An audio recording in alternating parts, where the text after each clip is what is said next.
Достар, бүгін біз сіздермен қарын қосылған тамақ дайындаймыз. Ол үшін біз қысып тұрған табамызға май құйып аламыз. Мінекей біз майымызды құйдық, оның үстіне 1-2 пиязды молда қосқанымыз жақсы, дәмі өте дәмді болады. Пиязымызды қосып, қалап туралымызға қуырып аламыз. Қызымыз қуырылып жатқан кезде бізде осындай тазартылып қайнатылған дайын пісіп тұр, яғни бұл қайнатылған қарын, тұз салып қайнатылған қалауымызша сақтап турап аламыз. Мінекей біздің пиязымыз біраз қуырыңқырап қалды, оның үстіне біз баклажан салып қуырып аламыз. Ұзыншалап туралған сайын бұлар бізде тез қуырылады және жақсы қуырылады. Қуыру уақыты аз алады, яғни тамағымыз тез дайын болады. Бұны да жақсылап қуырып аламыз. 10 минуттай, 8 минуттай, қатты отта. Егер ақырын отта қуырсаңыз, 10 минут көлемінде қуырасыз.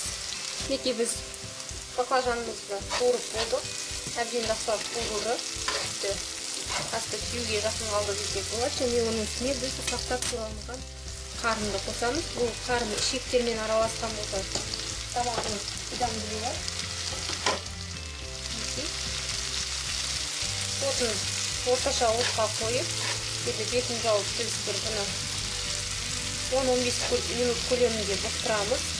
Одан да аз бұқтырсаңыз болады, қарын пісіп тұр. Ал біз өте жұмсақ болу үшін осылай ұзақ бұқтырғанды жөн көріп тұрмыз. Ал бұл бұқтырылып жатқан кезде сәбізбен картошкамызды сақтап турап аламыз. Мінекей енді біз қарын кішкене қуырылғаннан кейін, бізде қазір 10 минутқа да жеткен жоқ қуырылғаннан.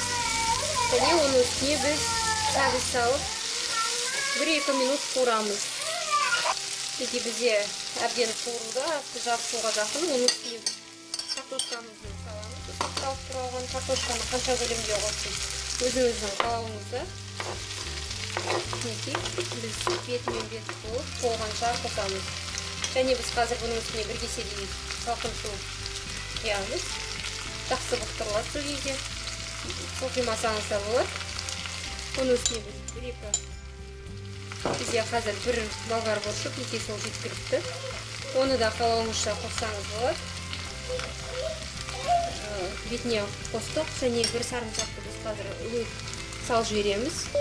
Мінекей енді оның үстіне біз аз ғана сарымсақ салдық.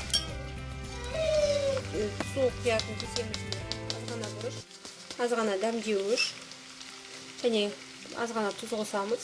Мінекей біз 1 шымшым тұз қостық. Мінекей біз кесеге суды құйып араластырып алып, бетіне әбден барлық жерін жетерліктей айналдыра тұрып құйдық. Және бетін жауып, картошкасы піскенше бұқтыратын боламыз. Орташа отта бұқтырсақ, сол бізге жақсы, себебі асты күйіп кетпес үшін біз 4-те бұқтырамыз. Мінекей достар, бізде тамағымыз дайын болды. Картошкасы пісті және оған біз аскөк араластырып жібереміз. Көк пияз болса да болады. Бізде петрушка мен укроп жақсылап бір араластырамыз. Және ыдысымызға салып аламыз. Мінекей жақсылап араластырдық және ыдысымызға салып алдық. Картошкасы әбден езіліп пісті. Біз балаларға осылай ыңғайлы.